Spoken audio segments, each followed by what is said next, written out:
Nakuryente ti inem malalaki ang papada residente iti ili ti Kurimaw, ken obreros iti may sa warehouse iti barangay Tapaw Tiga iti metlaeng naso nga ili, kalpasan ang isagid ti pinagkatda nga scaffolding iti linya ti inek a pagtartarayan ti agarob 7,620 volts ti kuryente. Dua kali ti biktima tinatay, idinto anay taraymet iti balay pagagasan di iti upat.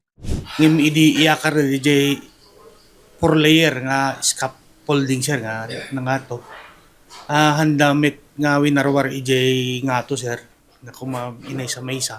Nadigit di binagkatda DJ upat nga katuon nga scaffolding nga landok.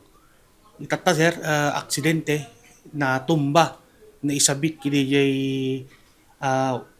live wire iti inik sir na i-declare nga dead on the spot DJ duang nga individual. Patsyan ti pulisya mabalin ko manaliklikan ti aksidente no imun una pinagsisina pay laing iti biktima ti scaffolding sakbay da aginandat nga iyakar daytoy. Kumbaga ni DJ team leader ti inik itay sir nga safe mat kano DJ kadayo kuma DJ high tension wire ngem gapulang tahan da ngamin minay sa may isang inikat DJ kinalas DJ scaffolding sir.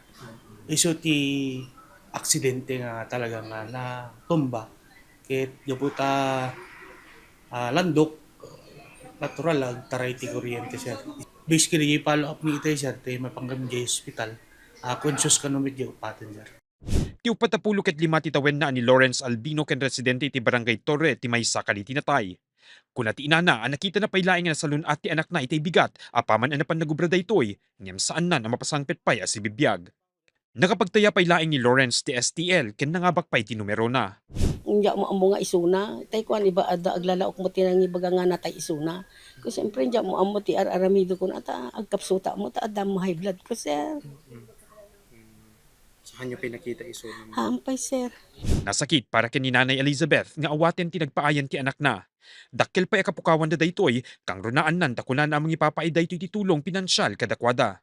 Nasakit sir uray ka sa nung rigat basta awan ti mararamid nga kastoy nakapasama kan na kuwag na unay. Idawdawat ti pulisya kaniti mangmangged kang runaan yan digiti narilisgo ti pagsapulan na ang ipang pangruna dati seguridad da. Kabayatan na nagkikoordinar damit ten itagtagi kwa ti warehouse. Natawag kami kita DJ jaging bagi ti warehouse ken jay kontraktor at makipag-cooperate da ba no kaya da nga itulong ko ti na victim. Mark Magdirila, Balitang Solid North.